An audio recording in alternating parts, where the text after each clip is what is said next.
What's up, everybody? Welcome back to another edition of the Everything College Basketball Podcast, episode 190, and it marks the first official show of year number 7 of the ECB podcast and brand, and it marks the official beginning for us of the 2024-2025 college basketball season. I'm, of course, your host, Josh Burton. Joining me today is my co-founder, my brother, Mr. Peyton Burton, also back for year number 2 full-time with us, our good friend Trevor Everett, and making his debut as we promised, is with us. He's a former guest. He's the former head coach of Rice University, a friend of ours, head coach Scott Pera. Coach Pera, for those who maybe don't know, has 3 of his former Rice players who he recruited and developed who are now on NBA rosters. Quincy Oliveri has signed a 2-way with the Lakers.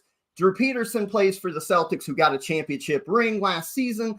And then the big one, Trey Murphy, just signed a massive extension for $112 million with the New Orleans Pelicans. Coach Pera, it has been long overdue. It's your first time on this side of things in the college basketball media. We are happy as hell to have you. Congratulations on the recruiting development, though, of those players. I know that's a special moment for you. Yeah, it's been first of all, it's great to be here with you guys. I appreciated the invite this summer when you thought of this kind of idea. I know we've had good times when I was the guest the last couple of years. I have tremendous respect for what you guys have done and what you've built. I know how much fun you have doing it. That's the most important thing. I think we'll have a lot of fun this basketball season as well. As for my guys, what a week.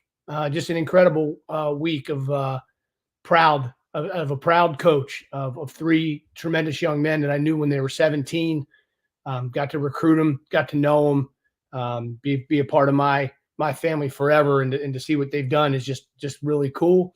And I'm anxious for this season to get started. It's obviously weird for me to be on this side after 33 years of having a team on the floor. This will be my team here for the next 5 months, so I'm looking forward to it. Well, we are happy as hell we joked about it and we told you this, but the 3 of us, when you committed to do this, we're like, man, that's a hell of a recruiting win. Like, for a guy who knows about recruiting, we just talked about recruiting and developing those players.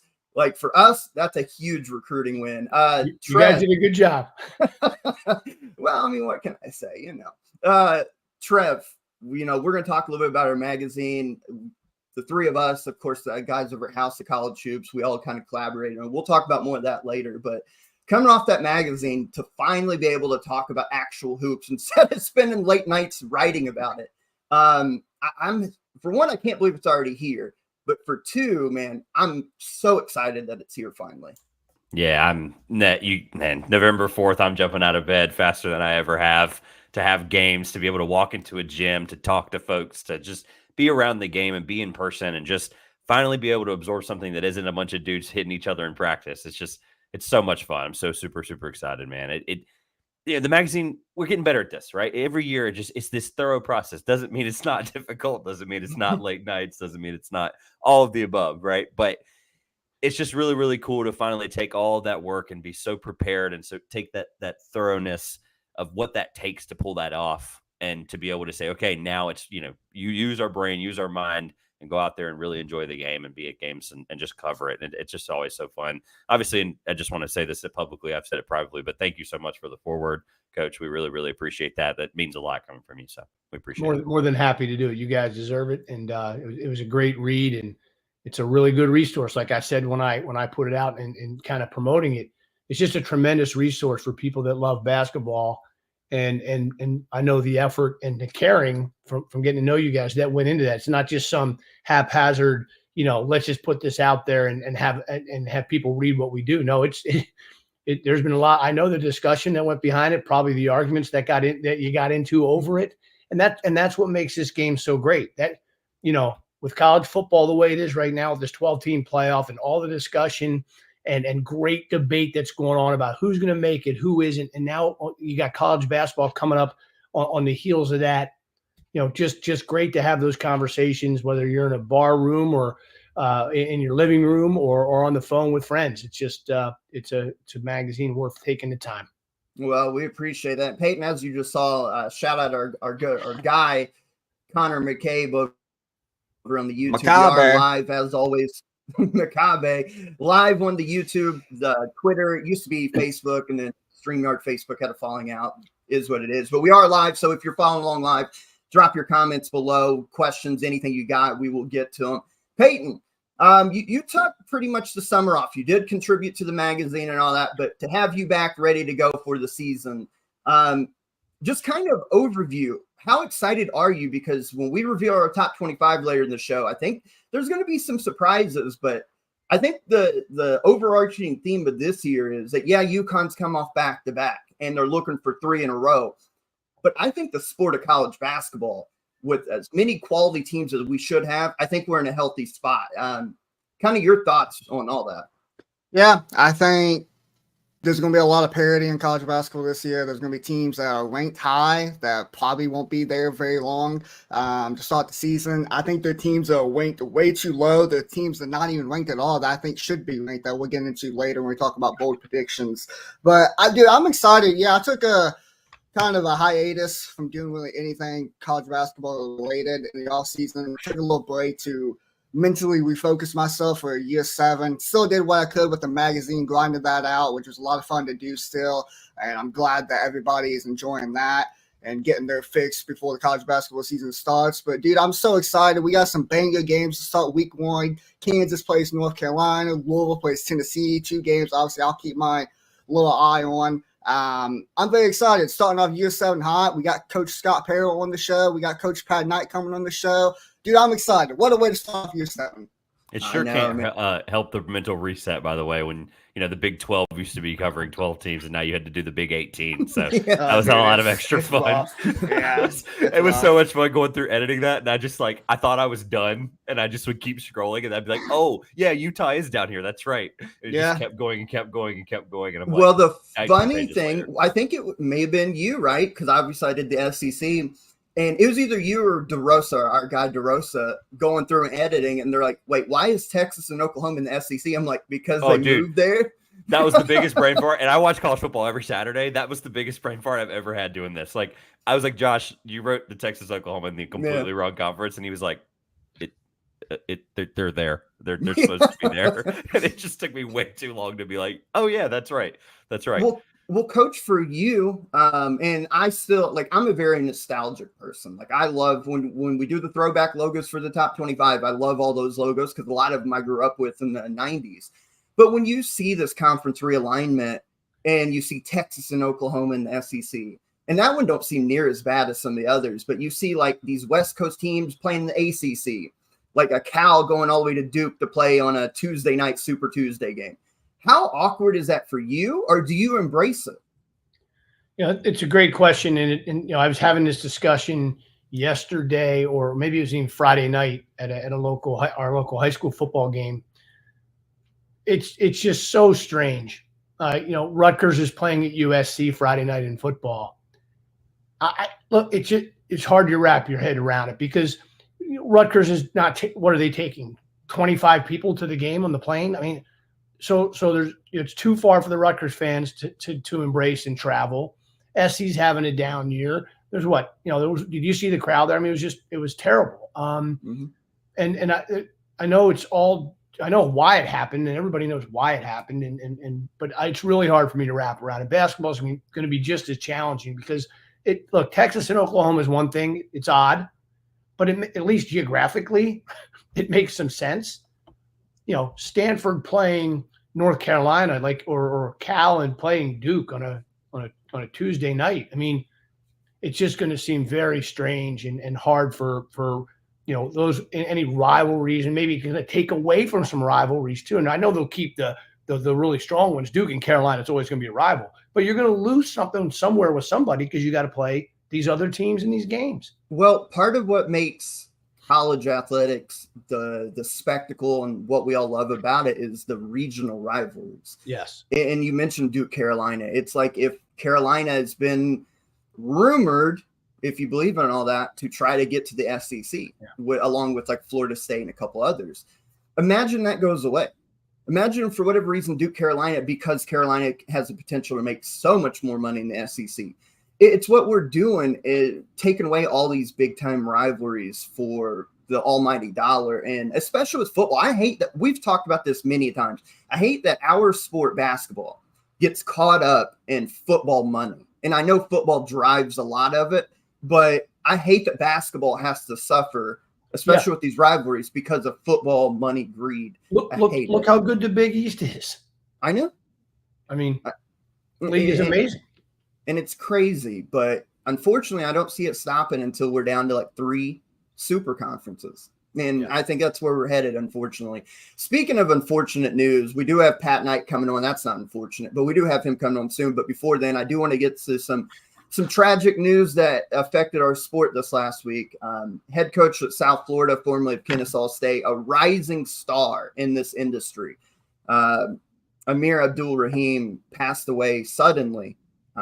They said it was a sudden illness is what the official that came out about it. Only 43 years old. Coach, I know you had more interaction than we did with him, but from a media fan side, it wasn't hard to tell that he was going to be a star. And I think at the rate that way he rebuilt and built up Kennesaw State, the way he already in year 1 had South Florida on the upward trajectory, it would have been no shock the next 3 to 5 years to see him be able to make his name even bigger, to take the next leap to one of the power schools. He was a rising star and gone too soon. I don't think there's any question about it. I mean, you know, I didn't have a personal relationship with him. I mean, obviously I got to coach against him, had tremendous respect for him and his team. I obviously know many people that do and did have a personal relationship with him, and just so sad and hard to grasp and wrap your head around any of it. You know, for adults, you know, our age and let alone, you know, his family members, his ex-players, his current players. It's just tragic. I just feel for everybody, and my prayers go out to everybody. And there's not a whole lot. You know, it just takes your breath away. It's unfortunate, Peyton. Remember the scene a couple years ago when Kennesaw State was able to make the tournament. Just a sad deal all around. You guys got anything real quick on that, on the passing, before we get to Coach Knight? It's just always – I always hate seeing these things where you go, okay, well, like all these incredible things were coming out about the person after they pass away, and it's just – those things were coming out about him for years, right? People – you know, we go back to the Kennesaw stuff right at the end of that, you know, run in the NCAA tournament where they almost beat Xavier. And it's like, you know, how much he affected young men. Like, I think people really understand coaching. Like, I don't remember who said it best, but it was like, you'll affect in 12 months, you know, a coach will affect, you know, young men in 12 months more than any other profession. And it's true, right? I'm sure Coach can back us up on that. But to hear all the stuff about him, like, you know, I had people texting me just about like just small little run-ins and experiences with him where, when you hear about people being better people than coaches and better people than their profession, like that's the stuff that really resonates home. And I hope his family can really hold on to that. I do as well. But you know what? Turning from a sad thing to a really exciting time, especially for our Hoosier fans, joining the show now as advertised, we welcome in a former Indiana University player, former Texas Tech head coach, former Lamar head coach, son of the legendary Bob Knight, and current Marian Knights head coach, Pat Knight. Coach Knight, it is our pleasure to have you on the show. From what I understand from Coach Pera, you guys got to go down to Assembly Hall today, back to your old stomping grounds, to have a practice on the floor ahead of your guys' game Friday night. Welcome to the show, and how did it feel to be back in Assembly Hall this morning? It felt great. Can you guys hear me? Yeah, you're good. No, it felt great. You know, it's the only third time I've been back since we got fired. I was back when my dad came back about 5 years ago for the Purdue game. And then I actually went to their because at NAI we have no recruiting rules, so I actually went to IU's team camp this summer. Was offered 3 kids at a team camp. But today was my third day to be back in Assembly Hall, so it always feels good, you know, to go back someplace where I grew up. Well, speaking of that, you mentioned the 5 years ago and all that. For you, like, obviously don't know yet, but like, we're based out of Indiana. We grew up, and Peyton and I grew up in the time of when your dad was running things and you guys were at IU and everything was all IU in this state. And to see everything come full circle in a way back in, I think it was 2020, 2019 against Purdue. I guess take us behind the scenes on that if you can. Like the emotions, because when we were covering the game, here at ECB. I'm not gonna lie, we had tears in our eyes, and I talked to many IU fans just seeing that, and then like the emotion on the floor, former players being around. If you could take us behind the scenes on that real quick, because what a special day I'd assured that had to be.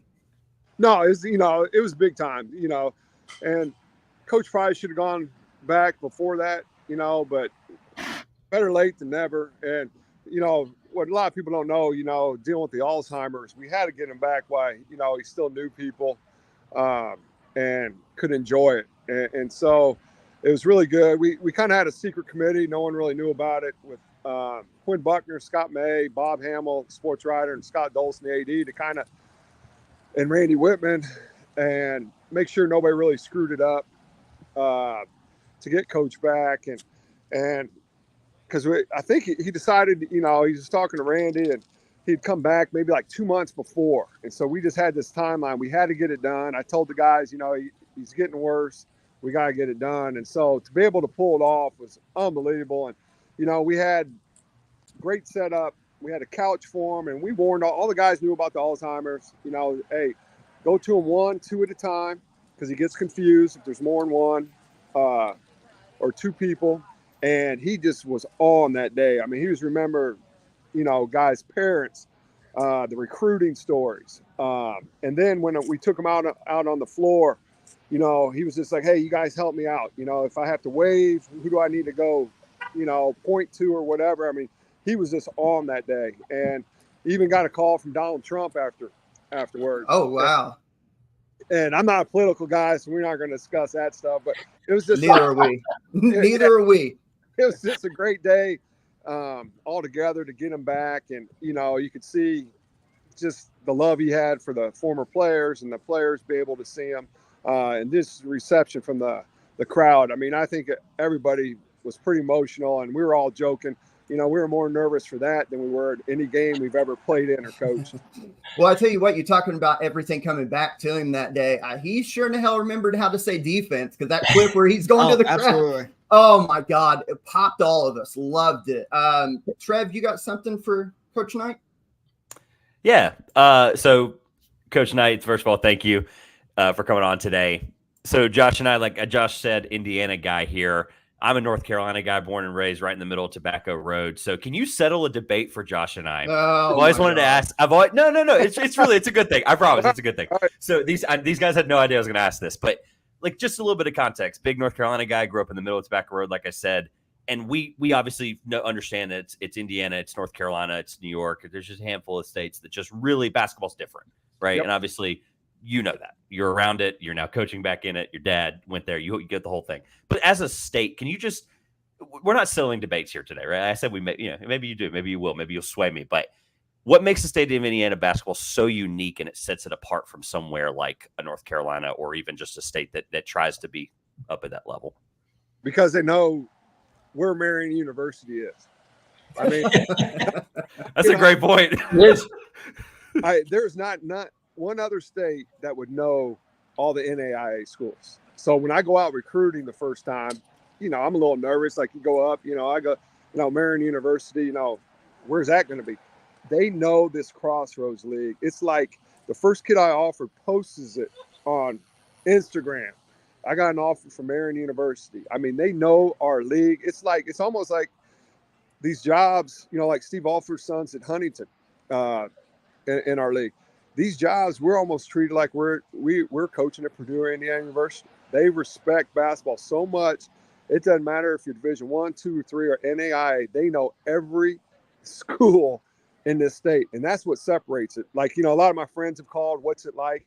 If I was at a school this size in North Carolina, Texas, New York, they wouldn't have any clue where it was, their roster, what league they're in.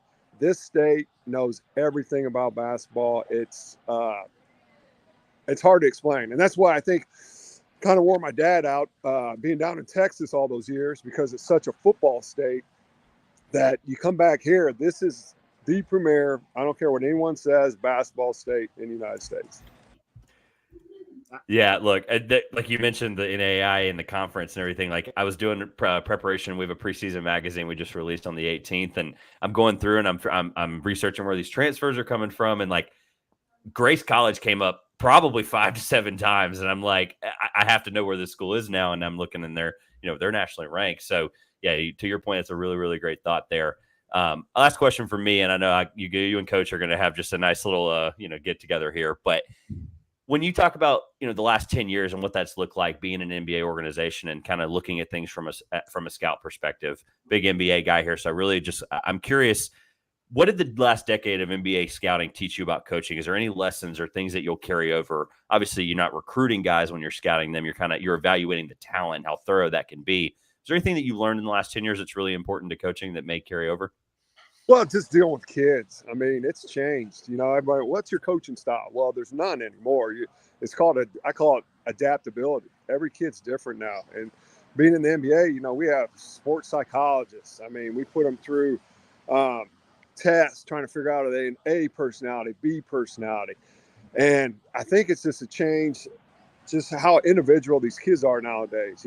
Back when I played, you could treat us all the same. And now you got to really spend a big part of is on the mental aspect with these players. It's really, and they're dealing with a lot more stuff than any of us had to deal with. I mean, with the internet, the phones, everybody videotaping everything. I mean, we didn't have to deal with any of that stuff. And just the pressures these kids are under and really the bullshit they have to read about themselves would affect anybody. And just being in the NBA, we had to play, we play 82 games and pay close attention to everything that was going on the internet. And it really started with Bird. Bird kept a really good feel, and it wasn't just like how it was affecting our players. We also didn't want our guys saying dumb stuff or typing dumb stuff. And so you really got to kind of be around your players even more than it was the last, 10 years ago when I was playing, because there's just so many more avenues that affect them mentally, and there's also so many more avenues they can get themselves in trouble in. Well, Coach, you also, real quick on that, and I'll let Coach Pera get you guys' conversation. You talked about Indiana, knowing where Marian is and all that. Like, I'm located in Columbus. I checked your guys' schedule as soon as I found out you were coming on.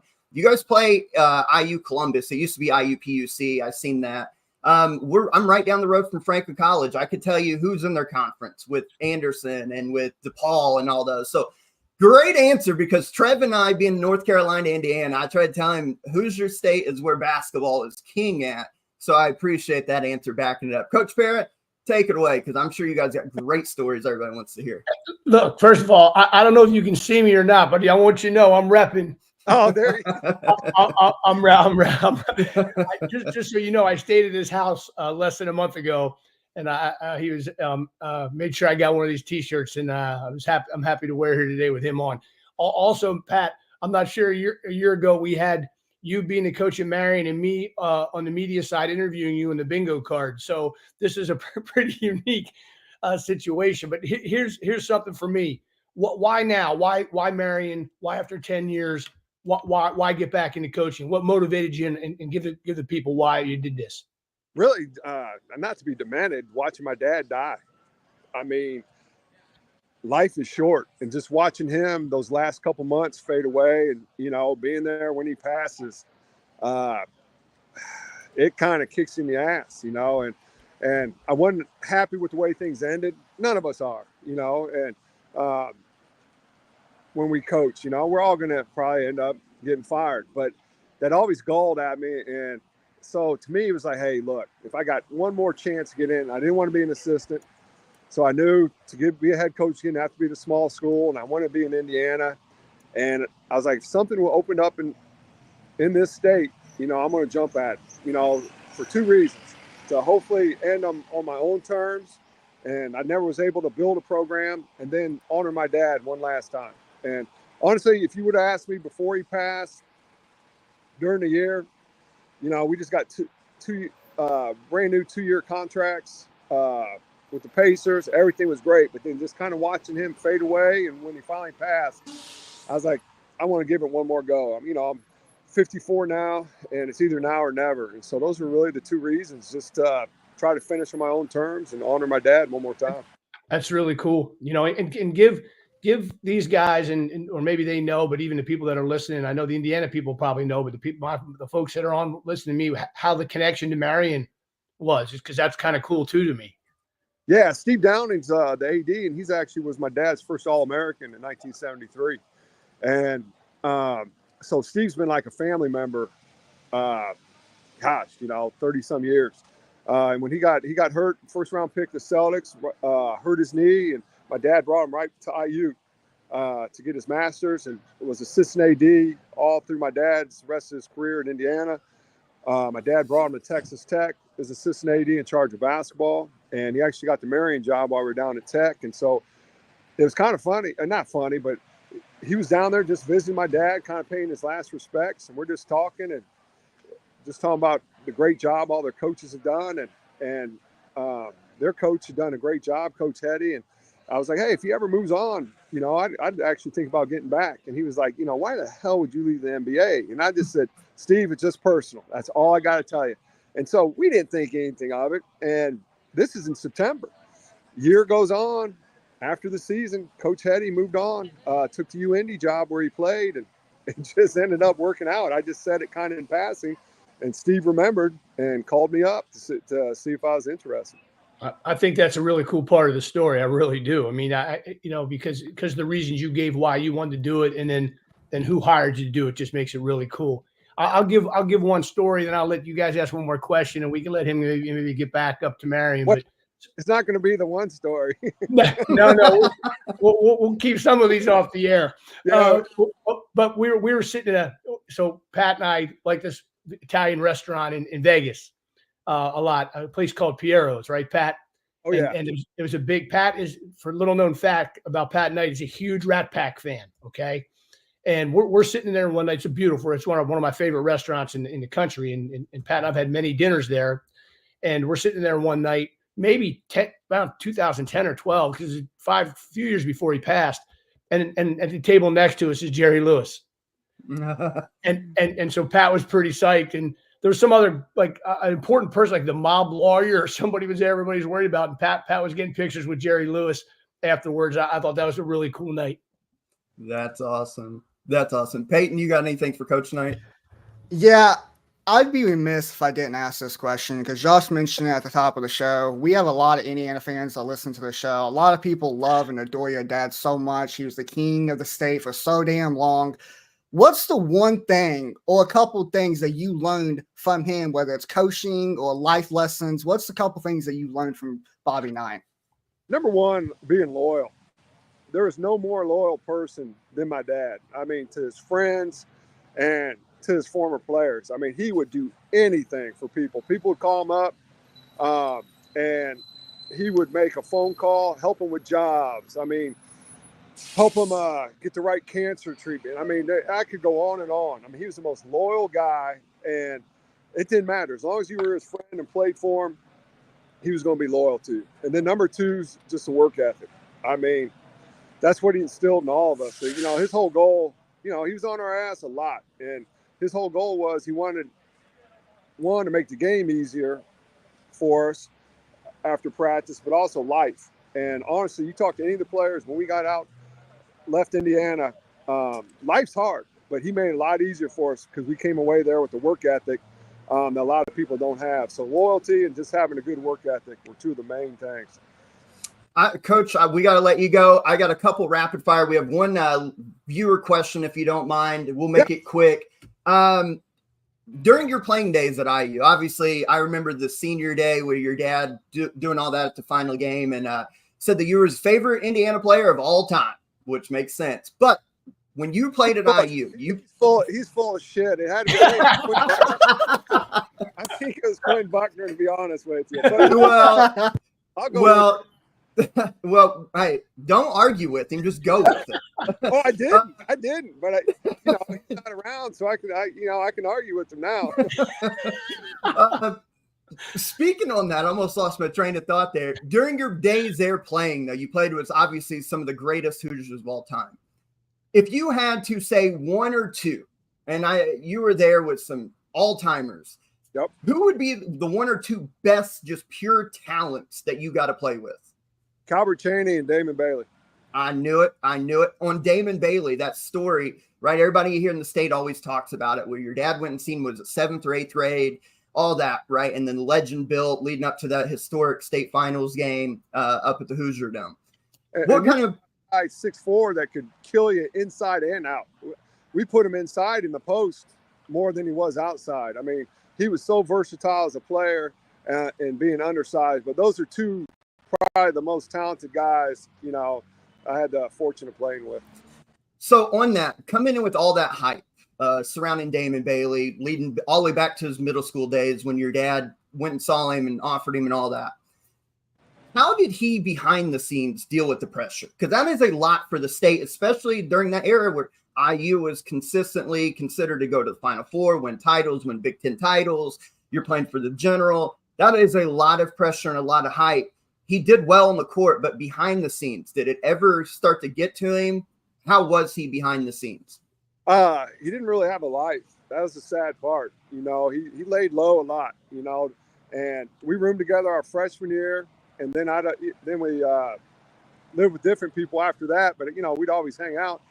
But I always felt bad for him because he kind of had to live in a bubble. So he didn't go out much.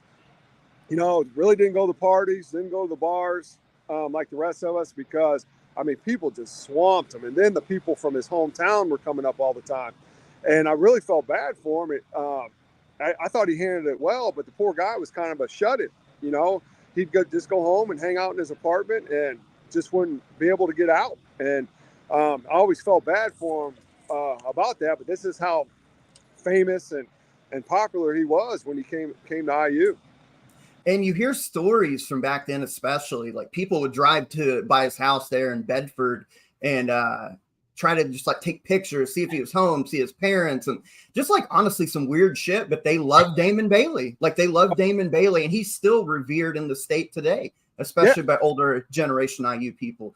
Yeah. I want to talk about real quick when you were the head coach of Lamar, because this memory, I'm a longtime Kentucky fan. Okay.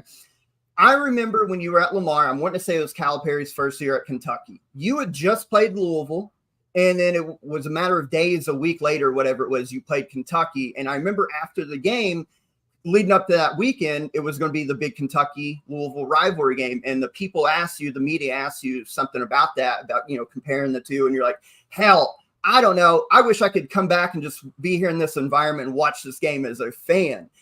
When you were at Indiana and then now post-Indiana years as a coach and all that, when you hear Louisville and you hear Kentucky, because Peyton's a longtime Louisville fan, somehow we're brothers. When you hear those two programs, to this day, what do you think of? Tradition and great fans, but real, like big-time fans, like the Indiana fans. Like there's probably a handful of places where, I'd say Indiana, Louisville, Kentucky, North Carolina, and Duke. Those are the fans, man. They live and breathe basketball. And people understand the pressure you have going to those places, coaching at them, playing there. But on top of the pressure, there's no more fun type of place to go to because basketball is king. And when I hear one of those programs, I just think of just elite basketball and elite situation when it comes to the fans and support. I would agree. We have one question here from a longtime friend of ours, supporter of the show, longtime Hoosier fan. He says, first of all, major thanks to you and your family's contributions to his childhood personally and to all Hoosier fans. My life was made exceptionally better by the Knights. Question is, was coaching at Indiana ever a goal? Following in Dad's footsteps had to have been a major daunting task, but did he ever want to be the man in charge of the program in Bloomington? Or was there too many hard feelings following the termination? Hell no, I didn't want that job. I did not want to follow in his footsteps. I wanted to go my own route to a smaller school. So I did not want the Indiana job, and I did not want the Texas Tech job. I tried to leave a couple times. I got offered, I won't say the school a couple times in Indiana. Tech kept on giving me more money, changed my title. So I finally told my wife, I was like, the hell with it. We'll bank some money. I'll take over. They'll fire my ass in 2 or 3 years, which is what happened. But I did not want either one of those. And so but it happened at Tech. But no, I never grew. No, never. I mean, the only other guy that's kind of just as dumb as I was probably Dale Earnhardt Jr. I mean, don't you know, you follow in a legend's footsteps. It's not going to, especially if you're related, it's just not going to end well. No, it's impossible. Yeah. It's impossible no matter what you do. It doesn't. It's impossible. Well, the comparisons are always going to be there. No matter if you were successful and one little thing went wrong, they'll be like, well, Coach Knight didn't do it this way. It's completely different. Like if you would have played zone, like if you would have went zone and played like say a flex offense, they'd be like, well, what the hell happened to motion and what happened to hardcore man-to-man and all this other stuff. So and that's probably why that's why this year we're going to zone press. I'm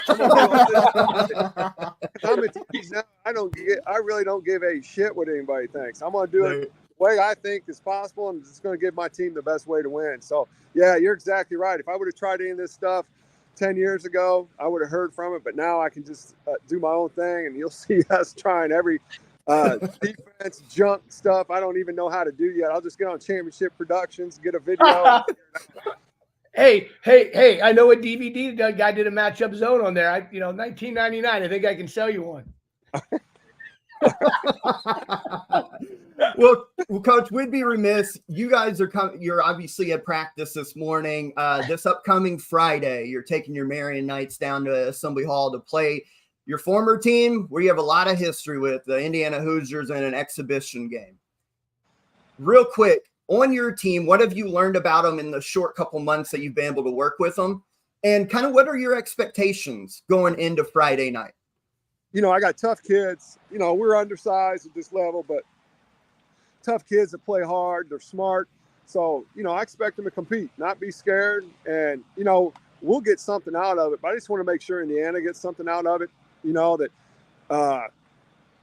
something that helps them. It's an exhibition that, they can use the video and see what they need to work on, because definitely we'll find out, just because, it's one of the big time Division I teams this season. And but I just want to make sure, our guys compete and play hard, and IU can get something out of this exhibition. Well, Coach Woodson may throw a zone at you, and I don't want you to say, well, he caught me off guard there, like Kenny Payne in Louisville last year. We had a good laugh about that.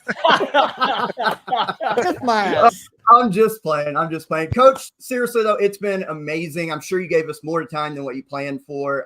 We will obviously be tuning in Friday night for the exhibition as we march forward to the beginning of the season. Peyton and I, since we are so close in proximity, we may come up to a game or two and do a little media up there if we can make the schedules work, but we can't thank you enough. This, I guarantee you, when this circulates around to the Indiana fans in the state, they're going to eat it up.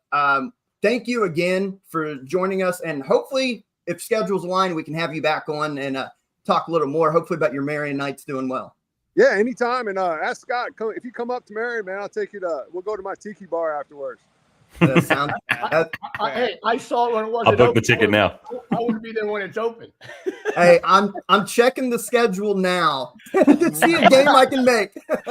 Hey, fellas, it's worth it. It's worth it. Believe me. Well, it's a close drive for me and Peyton. We're just down the road, basically. So we like to go to. Yeah. I got souvenir mugs when you leave. Hey, we will put them right here. We'll drink them on camera, all that good stuff. So, Coach, seriously, thank you. And we can't wait to talk to you again. Hopefully, like I said, catch a game soon and keep this connection alive. Good luck Friday against Indiana, and best of luck the rest of the way. Thank you, Coach. All right, guys. All right. Thanks, Coach. Thank you, Coach. Brother. See you, man. If I get in the car now, I can be there by what Tuesday? I don't know, something like that.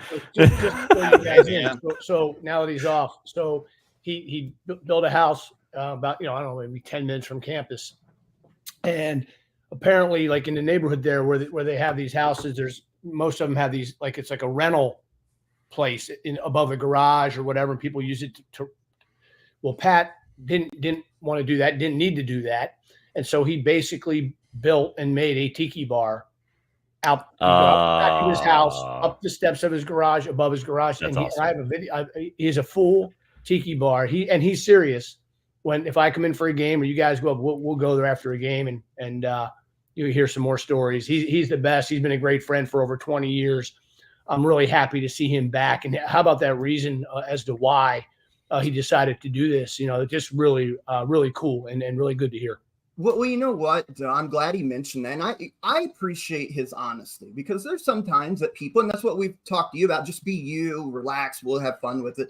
But sometimes, they want to pull back a little bit, that quote unquote coach speak. I appreciate people who come on and are just dead honest. And he said it may sound a little demented, but from like a kind of psycho evaluation of it, it's probably another way he feels closer to his dad. You know what I'm saying? To be in coaching, especially in the state of Indiana. I thought that was a badass reason to do it. And I'm dead serious. Peyton and I will book a trip we'll find out on our schedule, Absolutely. go cover a game. Yeah. Man, what a great interview that was. Shifting gears now. And I'd be remiss. Obviously back on board this year, title sponsor. You see it scrolling across the bottom. They took last year off. They're back with us for this year, for year number 7. Our good friends over at Beauty to Beast Nutrition, located in downtown Edinburgh, Indiana. It is a healthy juice bar. And when you hear healthy juice bar, normally you think of drinks that are bland, and nobody likes that. They have these things called boosted teas. They are amazing. They have just enough flavor, but they're healthy for you. I like the protein coffees. I get the white chocolate mocha. Or I get one of their protein smoothies, kind of the same thing, a white chocolate version of it. They are amazing, and they're healthy for you, and they're not that expensive compared to if you try to go to other healthy juice bar places. We're happy to have Beauty to Beast Nutrition back on board with us. If you go by, if you're in Central Indiana or passing through Edinburgh, Indiana, stop in, grab you one, talk to the owners, Josh and his wife, Danielle. Tell them ECB sent you, get 10% off your order. I promise you it's worth it. I normally have a drink or two per week. They are amazing. So happy to have Beauty to Beast Nutrition back on board with us. More promo time. We talked about the magazine. It is now on sale. As you see here, the 2024-2025 Everything College Basketball Magazine is a digital version.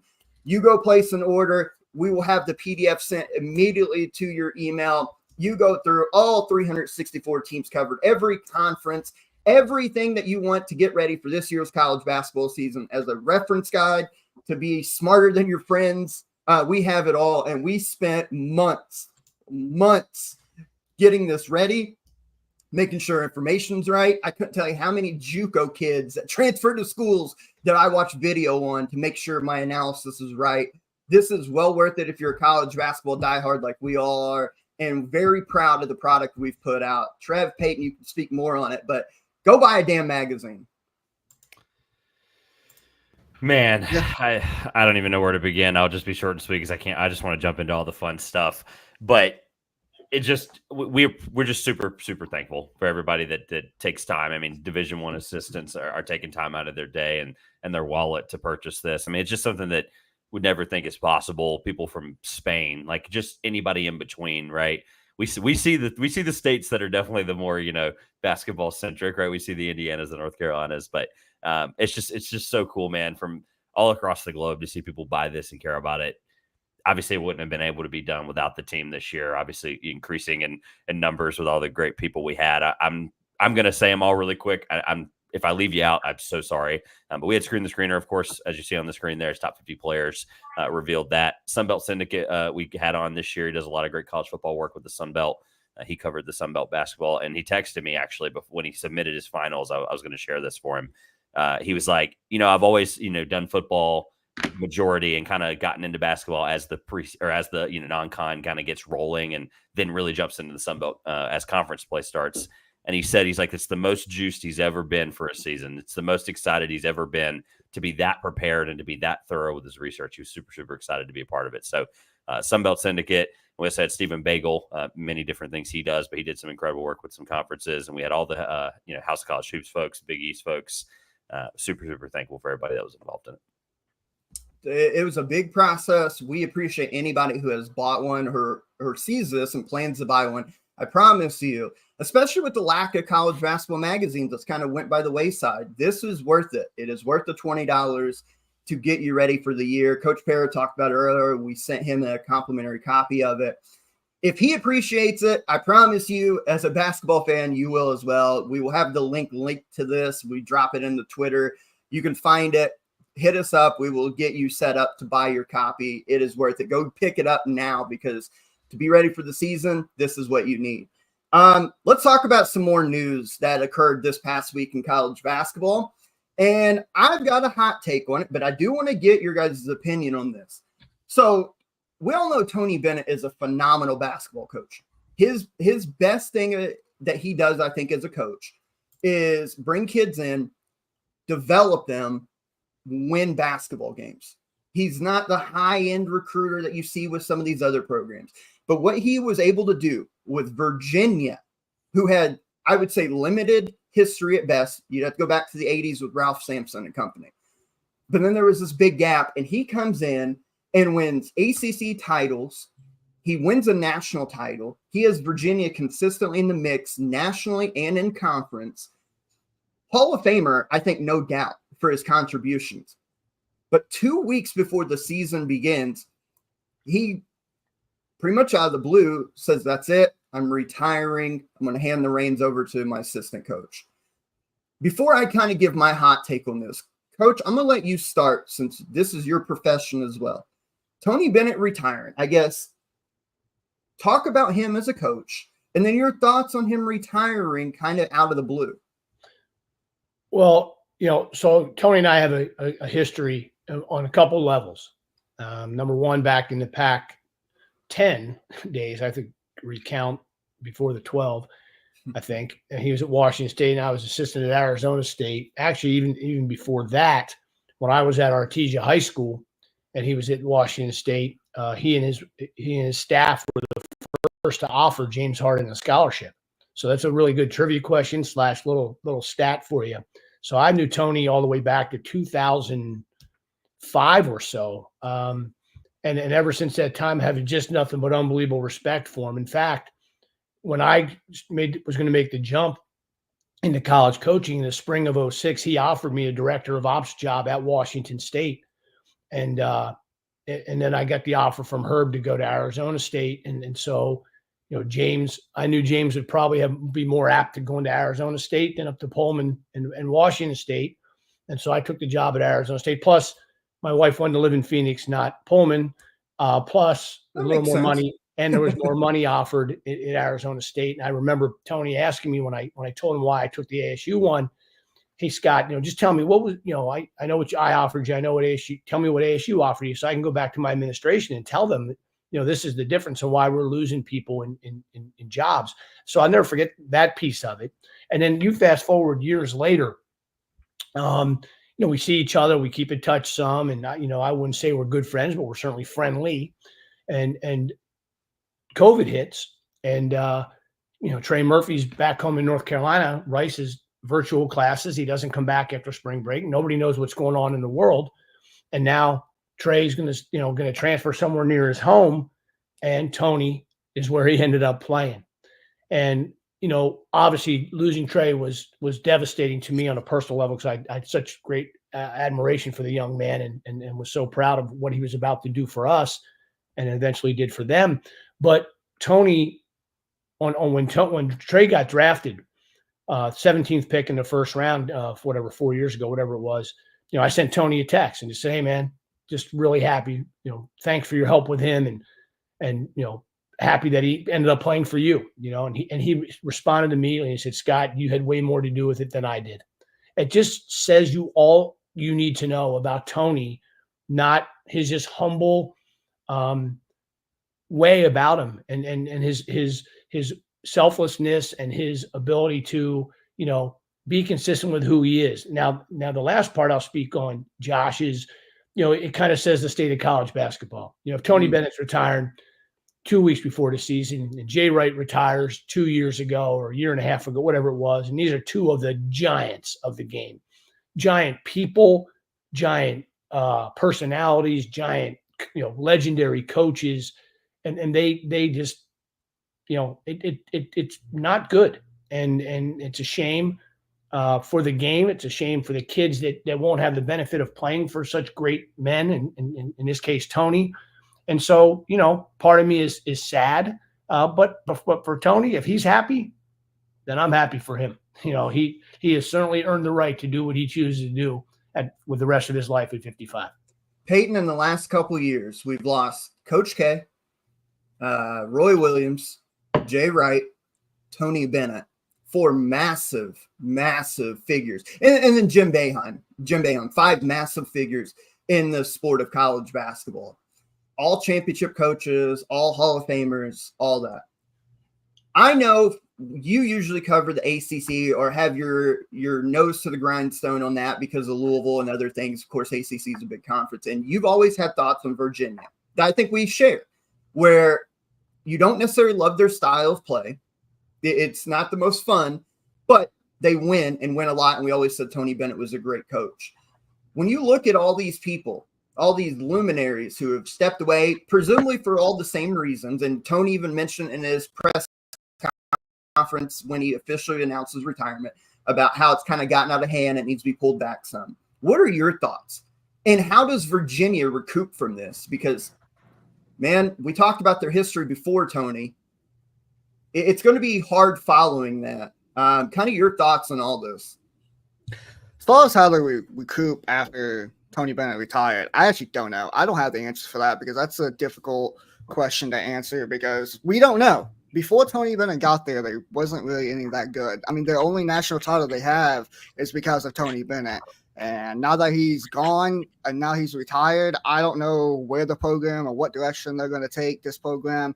We'll have to wait and see. It's a wait and see approach for that. But as far as Tony Bennett retiring, it's the same reason why Nick Saban retired in football. I just don't think these guys who have nothing left to prove. He's already won a national title. He's made his mark in the ACC. He did a really good job of building Virginia as a program. He has nothing left to prove. I just don't think they want to deal with a new landscape of college basketball with NIL, their transfer portal. If you want to win in today's era of college basketball, you have to be on point with everything that involves around social media and just everything else that involves not just on court, but off the court situations. And I just don't think he wants to deal with that anymore. I mentioned it last year. Some point, I think we had Sarah and DeRosa on the show where we was talking about Virginia. I mentioned this last year. It's like, I think he's on his way out. I don't think he wants to coach anymore. And I think he's on his way out. Now, the timing of him retiring 2 weeks before the season starts is a little bit shocking, a little bit surprising for me. But as far as him retiring, does not surprise me at all because I had a feeling it was going to be coming. If not last year, but definitely after this season, I thought he was going to retire. Trev, before you get to it, he played on my hot point. Tony Bennett's a great coach, Hall of Famer. He has the right to do anything he wants. The one part I don't like about this, he took an extension back in June, I think it was. He took more money. He took an extension in June. And then 2 weeks before the start of the season, he says, I'm out. If players do that, if players are like, I'm leaving after 2 weeks or 2 weeks before the start of the year, they get roasted. They get absolutely lambasted from us in the media. They call them quitters, all this. If he knew that he didn't like the current state of college basketball, if he didn't feel that he was up to par to keep up with it, he could have left and not taken the extension back in the summer. He could have given more time for the program to find a different head coach, and the recruits like TJ Power coming from Duke came to play for Tony Bennett in hopes to revive and kickstart his career. Now he's not there. Now he's got to play for an assistant coach. It's not fair to the players. And I like Tony Bennett and all the nice things we can say about it. But I think leaving 2 weeks before the start of the year and leaving his team high and dry and taking the extension, those coupled together has really bothered me. And I think he should be kind of roasted a little bit for it. I don't think that was the right way to do it. Either do it after the year, or if you kind of had the feeling your head or your heart wasn't in it no more, don't take the extension in June. I'll be short and sweet because there's a lot that's been said, and I know we got a lot to get to. But I mean, just from a basketball, ACC magazine, all the stuff I can say about like how much time I've spent with Virginia, both on and off the floor in the last 3 to 4 years. Like, he's a top 3 guy of I'm just, why do I keep doing it to myself? Fool me once, shame on you kind of thing, where just I'm thinking there's finally going to be this fall off. And like, by the way, I want full context, people who go to read this stuff and hear this stuff. All of the stuff I wrote about Virginia and finishing, not in the top 8 in the ACC for the first time in probably ever under Tony Bennett. All of that was written before 2 weeks before the season. So, this is a guy that consistently always was able to overperform and just I mean, look, timing aside, whatever, it's a guy that just continuously found a way to win, that made the ACC better. And I mean, good grief, I've doubted the guy for 3 years straight. And then this is the reason I'm going to be quote unquote right probably about Virginia. Like, come on, man. They got a great group of dudes there that are going to be able to take over that program. I know Williford's a guy that's just been in that program a really long time. And obviously we know what Sanchez, he went out on his own at Charlotte, and that should be interesting to see how that kind of comes about. But look, they're always going to find a way to outperform. Even I think there's going to be DNA of Tony Bennett there for quite some time, and I think that'll really help them. And I don't think the fall off's as massive as we probably think. So that should be really interesting to watch. Well, and keep in mind, these kids, based on NCAA rules, when the coach leaves, they have 30 days from the time he officially leaves to enter the transfer portal. It'll be very interesting, and it hasn't happened yet. But if you're a guy like TJ Power, you kind of get a couple practices or whatever, exhibition game in, and think maybe this isn't for me. If you're a program out there, a power school that you're in practice for a month or two now, and exhibition games, you're like, man, I need a big guy. I need a big guy who can shoot and play. You're maybe trying to reel him out of the portal. I mean, that's just the landscape now. But that, I mean, look, you have to remember these kids are enrolled in classes. It's not that simple. I mean, that's a good point. Yeah. Yeah. I mean, maybe the rules are you can't transfer at the break yet and be automatically eligible either yet. That has not passed. So in a way, those kids are kind of stuck, Josh. That's a good point. I mean, this isn't total free agency yet. Well, not yet. Give it time. Give it time. Yet. But I mean, again, though, like if you are TJ Power and you're there and you're like, all right, I'll miss a month or two of the season to start practicing with a new team if I can get out and then be ready to play for conference play. Like I'm saying that it's something to keep an eye on because they do have that 30-day window to transfer now. The timing stinks. There's no question about it. And Tony will probably be the first to tell you that. Yeah, I think it's good for him. If your heart's not in it, get the hell out. And I think that's what he did. And I wouldn't be shocked if he don't come back somewhere else down the line. I would not be shocked. He may be one of those guys that could be, I'm going to go take a Duquesne. Let's just say Duquesne.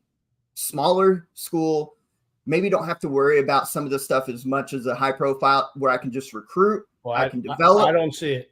Yeah, I know. So I had a conversation with someone, I think it was maybe 72 hours after it happened. And I can't think of the guy's name now who he was a coach.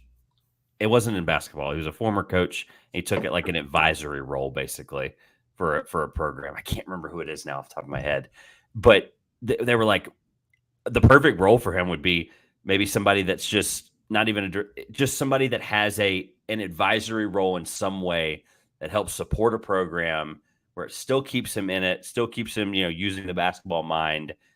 Again, I'm blanking on the perfect scenario there, but there's other jobs. Yeah, there's other jobs where he can just worry about the day-to-day coaching, developing. He doesn't got to recruit. He can just work on the stuff he loves to do. I think an NBA kind of assistant coach or even a head coach, I think that would be perfect. Oh my gosh, for the Celtics, the NBA analyst that just took the what's his name? Oh my gosh, Van Gundy. Thank you. Good grief. Not get that out of my mind. Van Gundy was an advisor for that Celtics championship team. He helped he was in the room with Brad. We never knew. I mean, people knew about it because they announced it. I knew there was somebody I was getting to. There it was. So yeah, Van Pelt took, Van Gundy took that job and was able to just be in basketball and bridge himself back. I believe he's now in coaching. Like I think he's an assistant. Yeah. With Clippers. That kind of role, like, sure, that could just be like hey, here's a paycheck and just kind of, be involved or whatever. We don't know the extent of what he did for the Celtics, but they won a title for crying out loud. And there were some moves made that season that really made that important. You're signing a Drew Peterson, right? Right, Coach? That was a good 180. But thank you guys for letting me get back to where I was trying to get to with that. I knew it had happened, but anyway. Virginia, we're going to obviously keep an eye on them to see how this plays out. Awful timing. But if Tony feels good about it, we're happy for him because he is such a great coach. And everything that Coach mentioned and others that have personal interactions with him seems like a hell of a dude. So Virginia, we're just going to keep an eye on it and see how that plays out. It could either go really good or it could be really bad. So we'll keep an eye on it. Let's move into some more of kind of looking ahead to the season. We're still in the preseason. Exhibition games have been taking place. Coach, when you were at Rice or you're an assistant at Arizona State, this time of year, you've had, 5 weeks of practice now, 4 or 5, give or take. You've probably already played an exhibition game. You're a week and some change out before the real thing starts. As a head coach, take us through what you are experiencing at this time of year, what you're looking for from exhibition games, and kind of just how you're evaluating your team, knowing the season is only a week ahead. The first thing I want to make sure everybody understands, and you guys and the people listening, that the preseason is long. You get these 30 practice days and 12 days off, and it just gets long. You start getting to practice 23, 24. The kids are sick of going against each other. The coaches are sick of the kids going against each other. You're extremely cognizant of now, if you've gotten through, if you're fortunate enough, which many have not, this is a dilemma across the country, is injuries. But if you're fortunate enough to get through 20 or 22 practices without injuries, now you can see the light at the end of the tunnel. You certainly want to practice hard and, be competitive and all those things. But if you lose one of your best players, all that's out the window. Your season's going to be different. And so you're trying to weigh all that. How long do we go? How hard do we go? How much contact do we have? How healthy are we? And if we're not healthy, how much just dummy offense do we do? How much just shell defense do we do? So then as you get the exhibition game, what do you want to see in those or get out of those? Well, different things. One, execution. Has your team, your new guys, especially in today's day, right? 7 new transfers or 5 new transfers and 4 new freshmen. So your team is so different than it's ever been. Are they executing the system that you put in? How good are you defensively in these exhibition games? And then the other thing you want to see is depth. Can I help create some depth in these exhibition games? Because you're not going to play your starters 34 minutes in these games. You're going to play them 24 probably in hopes that a freshman or somebody that you really think is developed over the summer and try and get those now game reps. And when the lights come on, can they be productive?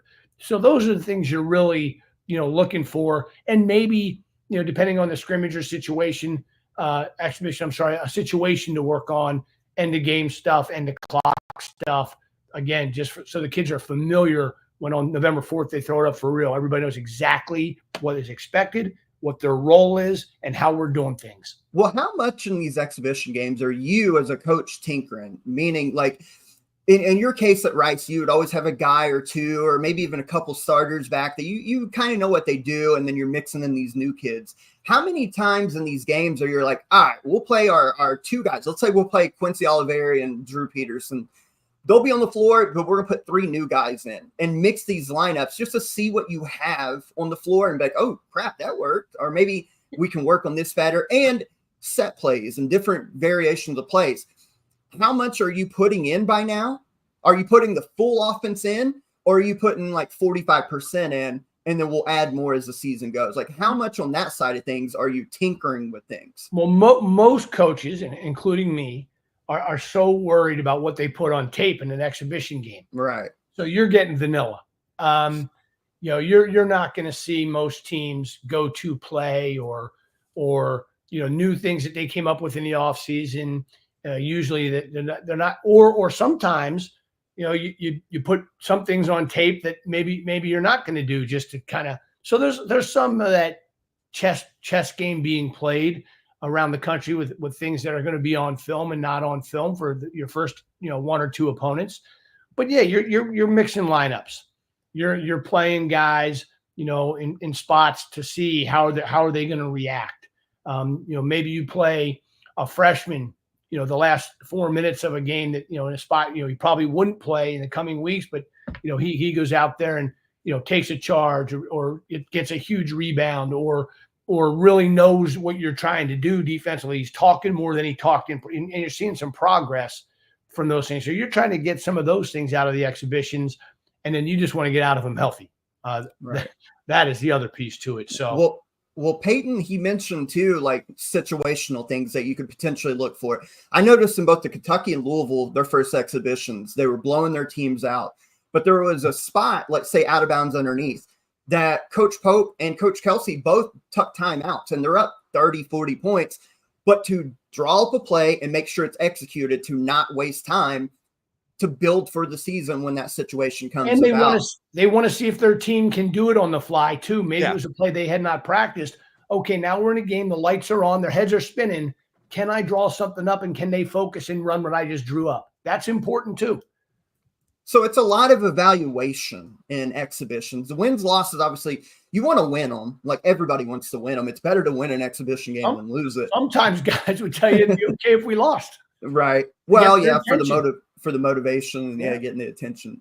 Peyton, you have any like questions on that? Because I think this is fascinating. Because as like fans, former players, media, whatever you want to call us, like we have a good idea of kind of what to expect, but to hear it from a coach who's been in that grind, what they are looking for, I think it's fascinating.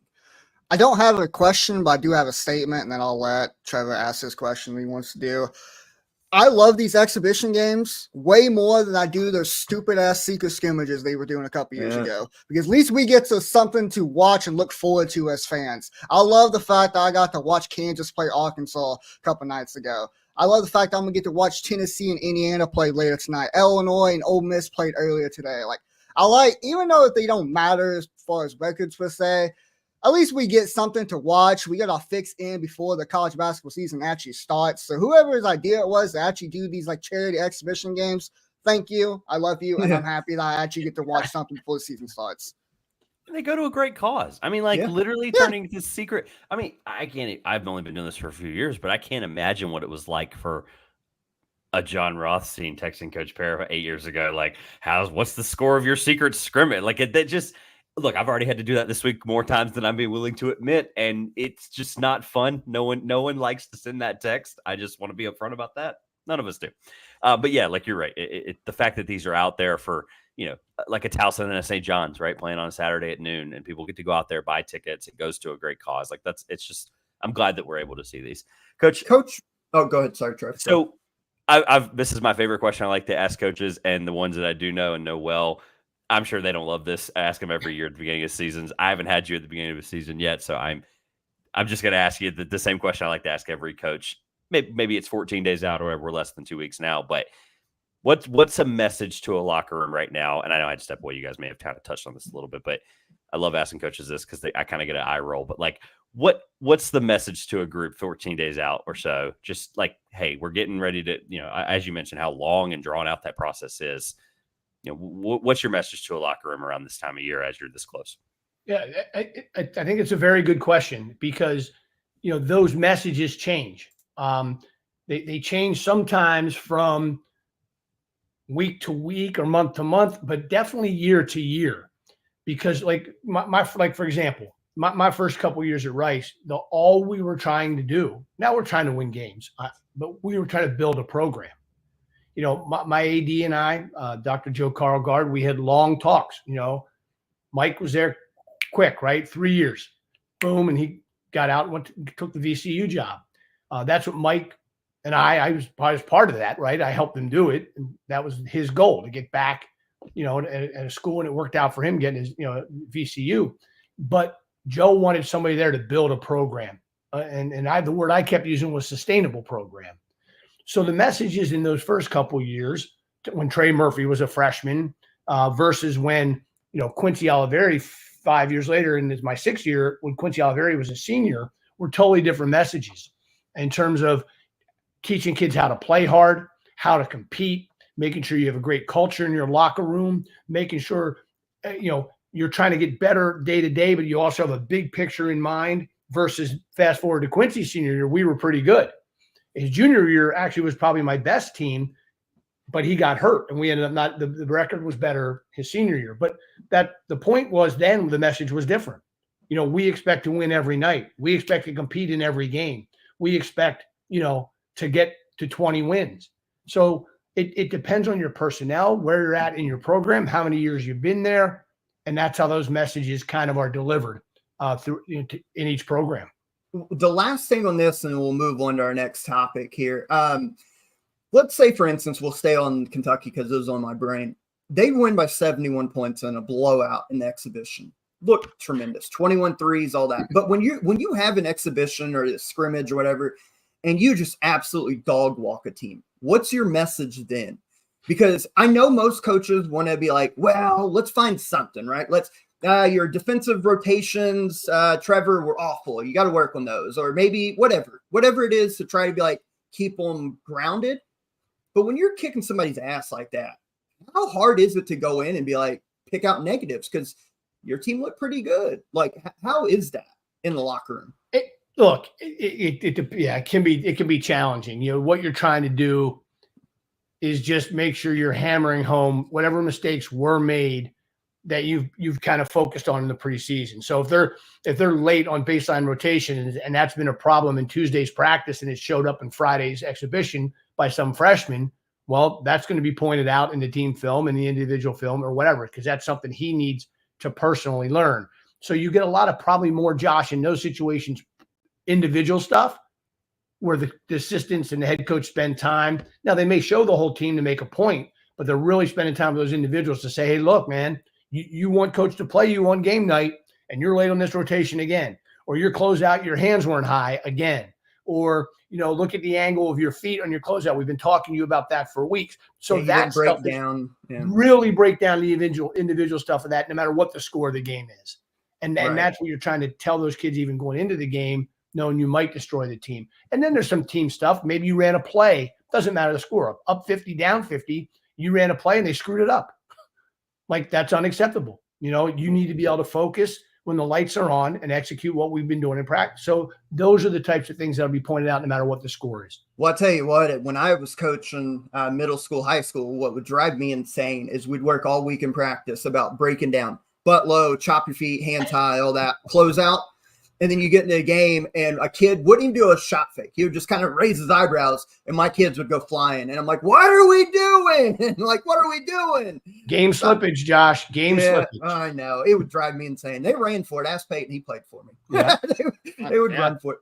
Let's move on. It's our first top 25 of the year. It's the preseason top 25. We want to thank the collection of 18 media members and voters we've had from year over year that joined in our first preseason poll. So without further ado, here's the official ECB top 25 to begin the year. Coming up now, we'll make this full screen so everybody can see it better.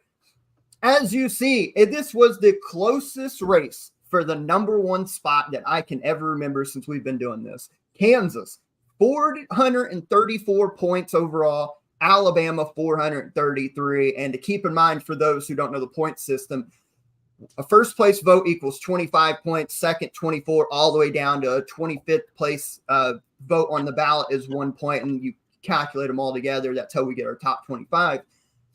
To me, fellas, and Peyton, I'll come to you on this.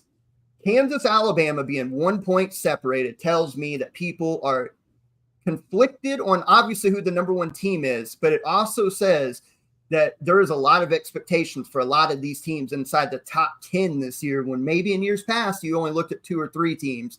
I think we're in for a hell of a college basketball season. Yeah, well, I mentioned earlier that I think there's going to be a lot of parity this season in college basketball, and I think this shows it because I think the race for the number one spot, I think it's going to be interchangeable throughout the season. Like, I do have Kansas as my preseason number one pick to start the year off, but I still think Alabama is just as good as Kansas, and then there's Duke that has a chance to become number one. Like, that number one spot, like it has been the last couple of seasons, it's going to be interchangeable, and I don't think we'll find out like who probably is the number one team in the country or the best team in the country till later second half of the season. But yeah, that number one spot's going to be interchangeable, and Kansas, really good. Alabama, they have a lot of talent coming off a Final Four appearance. We'll see how this season plays out, but a lot of parity this year, I think. Trev, what stands out to me is 3-4. Houston, UConn. And they both each got a couple first-place votes and some ballots. I think this is a testament to Kelvin Sampson and to especially Danny Hurley, because both programs have lost some big-time talent. And then obviously they bring in and bring back a lot, or else they probably wouldn't be top 5. But I think what they have built, sustainability, as Coach just talked about a few minutes ago, and people just know not to bet against Houston and UConn throughout the regular season, especially UConn in the tournament now, that there may be, even if you don't think maybe they should probably start 3-4, you think in the back of your mind now, you're like, well, these teams are going to be good regardless because these two programs now are built to last. I think that's what 3-4 with Houston UConn says a lot about. I'm going to speak to what Coach just said a minute ago. I think it was the best, one of the best things point-wise he's given us so far is just the sustainability of a program. And you think about, look, there's a lot of changeover in college basketball. We understand that. Jamal Shebb might be the biggest loss of the entire offseason of any program. Like it just might be the case. And the fact that people, look, I'm probably the biggest supporter of Houston because I've seen them in person more times than I'd be willing to be thankful for. But look, Coach Sampson, incredible coach, incredible program builder. But the fact that they lose Jamal Shedd and this many people are this okay with being like, yeah, they're still a top 3 team in the country, average wise. Like, I think I had them 4th. I think I had them flopped with UConn because I just, at this point, I can't throw UConn a first place vote just for how talented Kansas and Alabama is. But, guys, they have a chance to do something only John Wooden's ever done. This is like a real thing. And the fact that Houston, I'd have to really break down. Maybe we get to that later, or maybe we get that next week when we preview everything in more depth. But there can't be that 3-4 with Houston UConn. Like, that's a huge toss up. Obviously, I think Duke receiving a first place vote shouldn't surprise anybody. But I think that is your clear top 5. Like, that's kind of where I really go. Okay, everyone feels. Of course, the numbers tell us this, but I think we all can kind of sit here right now with all the parity. Like, if someone handed you a ticket and said this was the 5, you could have these 5 at the top or the field. It's a really hard thing to really think about because all those 5 teams are really, really incredible. And, there's no drop off in talent right now. I think we understand that with transfer portal. Coach, talking about the expectations of this year in college basketball, 21 teams received votes in our top 25 that did not make the top 25. 21 teams received a vote or multiple votes that just wasn't enough overall points to crack top 25. That's the most we've ever had. I think it speaks to the depth people are expecting across the board in college basketball, including, there's some mid-majors on there, like Princeton received a couple votes. Grand Canyon was a popular choice inside top 25. I think when we look ahead to this college basketball season, looking at our top 25, looking at the teams who receive votes, some of the conferences we've talked about that we expect to be really deep.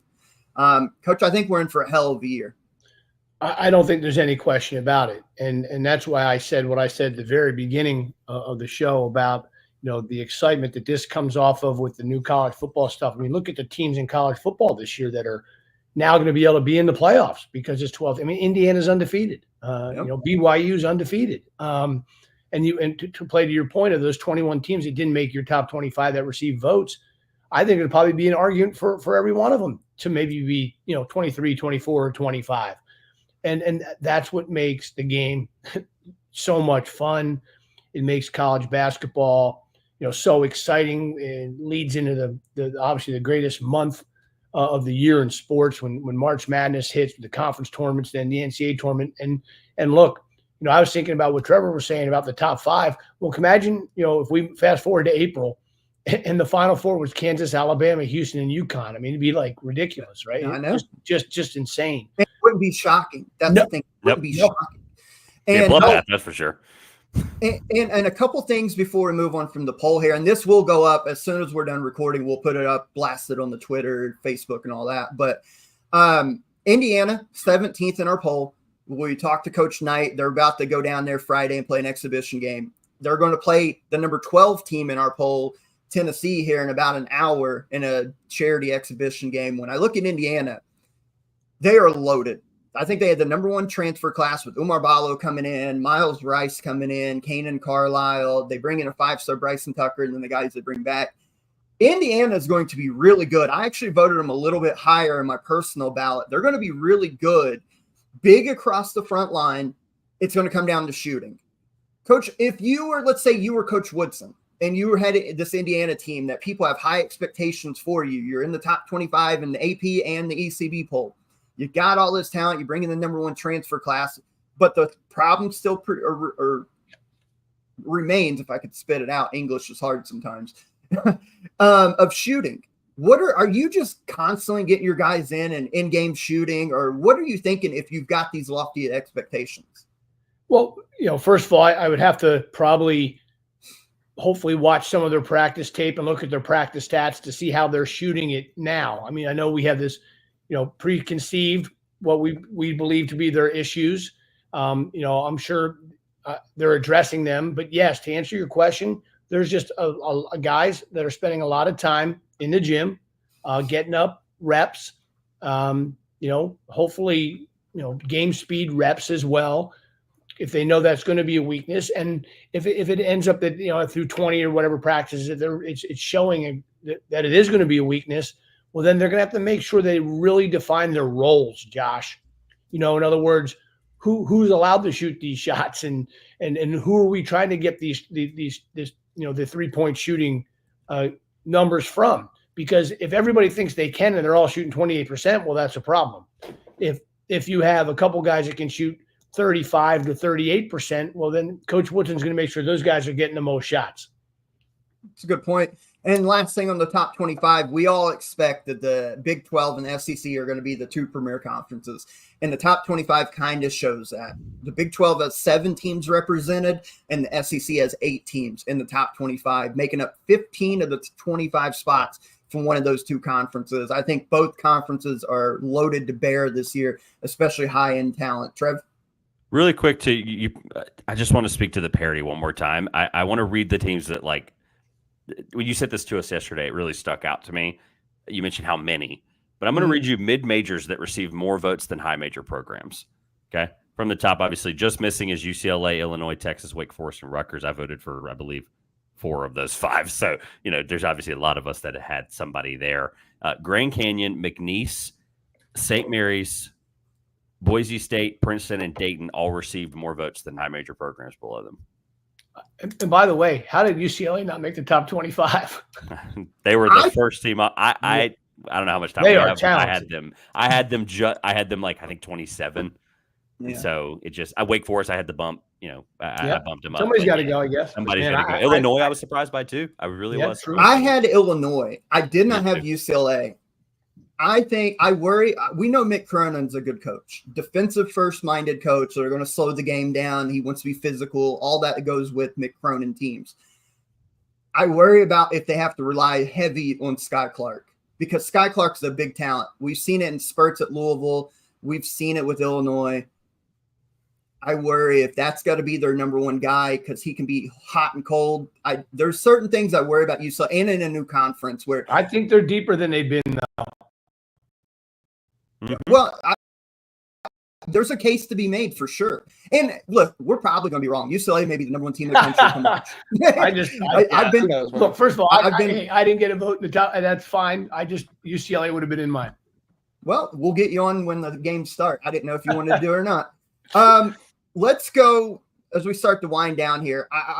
We always like to do this at the beginning of the year because I think it's fun to go back and look at either how wrong we were, or it's just fun banter. But we're going to do bold predictions looking ahead to this year.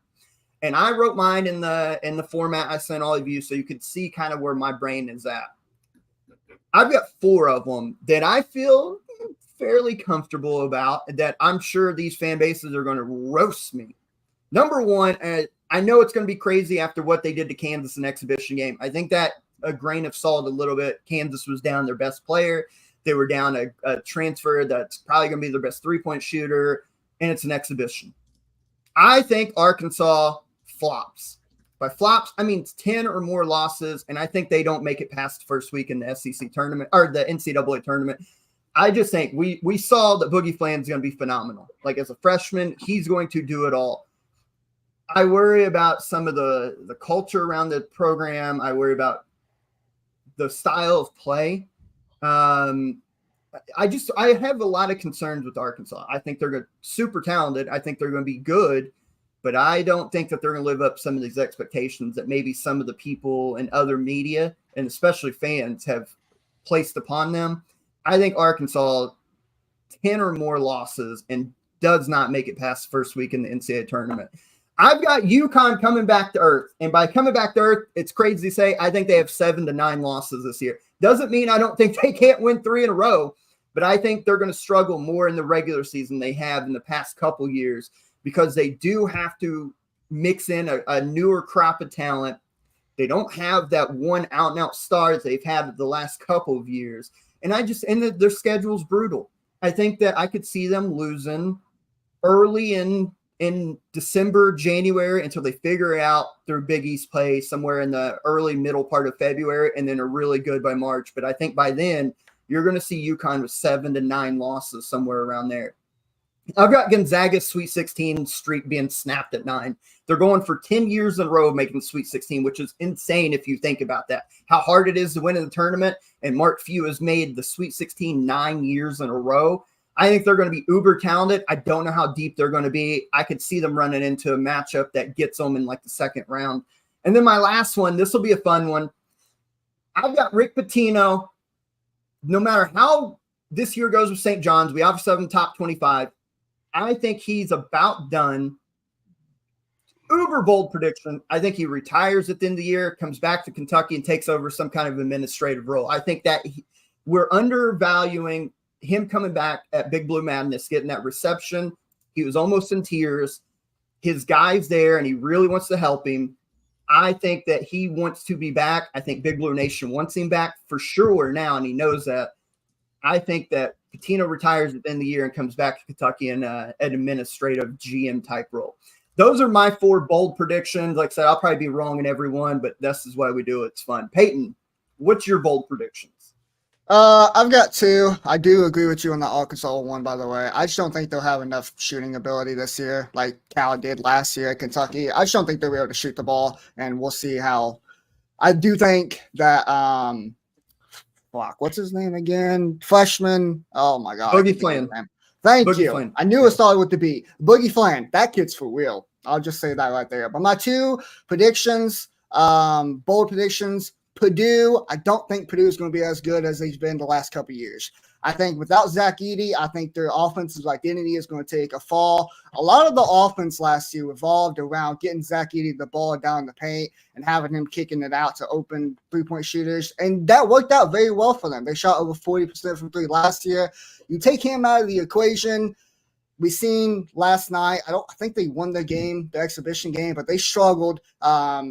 Not having Zach Edey on the floor, obviously, not coming back. I think that's going to take a big hit for them. I think the identity on offense is going to take a hit.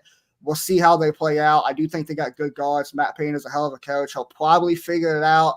But as far as them finishing top 3 in the Big Ten, I think that might be a little bit of a stretch. We'll see how it plays out there. I do think Purdue comes back down to earth a little bit after making the Final Four last year.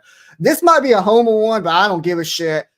It's been a while since I've had something exciting to say about Louisville, so I'm going to go ahead and say it. I think Louisville finishes top 3 in the ACC. I don't think that's a stretch. I don't think that's a stretch. I think Terrence Edwards is one of the better all-around players in the ACC. I think he's going to make the ACC first team. I think Kobe Rogers and James Scott, their defensive abilities is going to really help develop this team more. And the fact that we had our roster pretty done early really helped the team gel well together. You know, guys like Quinn Johnson, who I am a huge fan of, I think that kid's going to be really freaking good this year. Guys like Gashawn Pryor. I just think the overall mold around our team is built around winning. Offensively, we hit 24 threes in our exhibition game a couple of days ago. I think we're going to see a lot more of that. I think our offense is going to be elite, and defense, I think we'll have enough guys that will be able to stop some teams. And I can't wait till we play Tennessee, but we'll talk about that game next week. I think Louisville, go Cards, finishes top 3 in the ACC. I don't think that's a stretch at all. And I think Trev, by his acknowledgement there, agrees with you. Trev, you got any bold predictions for us? I didn't have them in the top 3, but I surely have them getting back to the NCAA tournament. So I'll start with that one. I have 4. I'll just breeze through them really fast. I was trying to workshop a mid-major one. None of them really sat well at home for me. So I'll have one next week for the November 3rd show. Louisville makes the Sweet 16 in Kelsey's first year. I think they do it. I know some folks, I think Rob Dosser has them in the Final Four as like a hot take, which is it's a hot take by definition. Here's a really good one I'm really proud of. No ACC team makes the Elite 8. So we finally get a year, right? The ACC's been incredible the last 3 years, and they've had a Final Four team, 4 of the last 5 years or whatever it was. And I don't think a single one of them make the Elite 8. I think that's a really bold take. I think the conference is better this year. This is one that maybe isn't a hot take because of Zach Edey leaving, but Purdue is an 8 or 9 seed. I just that's a team I still had them in the top 20. I had them 20th, but I'm expecting a pretty big drop off here. We're expecting Fletcher and Smith to be just at lights out, and every year I have my questions and my doubts. They're now juniors. I have some question marks there, and then Josh really will like this one. Ole Miss wins the SEC. They win the outright. They win the outright. What do you call that? Regular season or the championship? Yeah, either way, it's the SEC championship. They win one or the other. I don't know, maybe both. I don't know. How bold we're being here. The Ole Miss wins the SEC. I really, really like what they've built there. Chris Beard, obviously being in a program, we've seen the longer he's in a program, the more consistent winning he's able to put out there. They have an incredible group of returners with Morrell. I really like Mikael Brown-Jones and Sean Padula. Those are two incredible players coming in that I think are going to be just they're going to be able to hit the ground running right out the gate. That doesn't even include like a Malik Dia from Belmont. So I think if they can gel that team quickly, and I know they've got some tests early on in the season, I think that non-con will be really beneficial for them, but I think that they can withstand the test of the season. I kind of like that, to be honest. Like, I'm on the fence on Ole Miss, but I kind of like it because you have them ninth for what it's worth. Well, because I think the conference is so good, and I think you could see a pathway there. Padula's the kid, 3-point shooter coming in from Virginia Tech. He's the guy. If he gets hot and plays really well in this conference, then yeah, I can see him winning. Coach, do you have any bold predictions for us? No, I'll leave that stuff up to you guys. I'm only gonna have one. Okay. Marian University finishes in the top 3 of the league. Yeah. First year's head coach. Yeah, I like Full it. circle moments, like he's been podcasting for 5 years. That's great. I like that he tied it all in together. What an incredible first show to kick off year number 7 for us. The debut of Coach Pera. He will be with us all year long when we kickstart this thing and we have actual games to break down. We will have a resident coach here to kind of help us find point things to look at, and as we look at the overall picture of these different games that we'll be talking about throughout the year. Incredible start. Thank you to Coach Pat Knight. Thank you to our sponsors over at Beauty to Beast Nutrition. Thank you to our network over at the House Enterprise and House College Hoops. Fellas, I can't believe it's here. When we come back next Sunday, November the 11th, we will only be 24 hours away from the start of college basketball officially beginning. That means next week we will have actual game previews to go over. That's insane. Not November 11th, November 3rd. That's what I said. November 3rd. Maybe I said 11th, but November 3rd, we will have actual games to preview. The season's here. It's right around the corner. I cannot wait.